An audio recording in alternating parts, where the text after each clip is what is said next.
Hi guys, today I'm going to show you how you can work faster, mastering your workflow, how to work better. So based on uk.indeed.com, you can access it via website. So this is very good guide for you. This is like Indeed career guide. So how to work faster. There's a 10 tips that can help you learn how to work better, faster, and boost your efficiency. The first one, maintain an organized workspace. So to help your work faster, keep your desk in order and organize the files in your cabinet on computer. So don't please be organized. The second one is avoid distraction. So reducing distraction at works minimizes time wastage. So minimize distraction so that you can use your time effectively and work faster. And then the third, divide big projects into smaller parts. So this is a excellent way to complete our tasks quickly is to split them into smaller tasks. So you can start by identifying all the tasks required and writing each of them down. Four, plan your work. So another effective way to boost your efficiency is to plan your works. So you can plan how to achieve each objective, which one to address first, each objective's duration and contingency plan.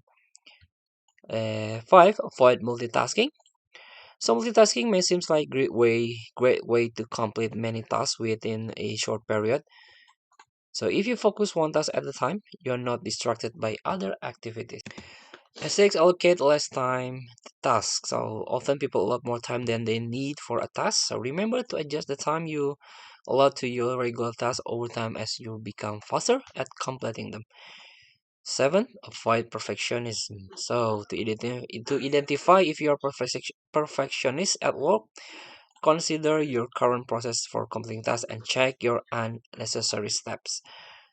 So eight, pace your work. So pacing yourself at work is an effective way to increase productivity and speed. To pace yourself effectively, consider taking a small break every hour and try not to think about or discuss work related matters when you are not at work. So the nine, take regular breaks. Very important to use your break effectively, including them in your work schedule and create notification for each one. So the last one is batch your tasks. So batching involves group tasks together so that you can do similar jobs simultaneously rather than switching between unrelated ones. So to batch your tasks, list every element necessary to complete a project. So maybe these tips helpful to increase your productivity, and I hope this time management is useful for you. Thank you for watching. Don't forget to comment, like, and subscribe, and also click the button below. See you in the next video.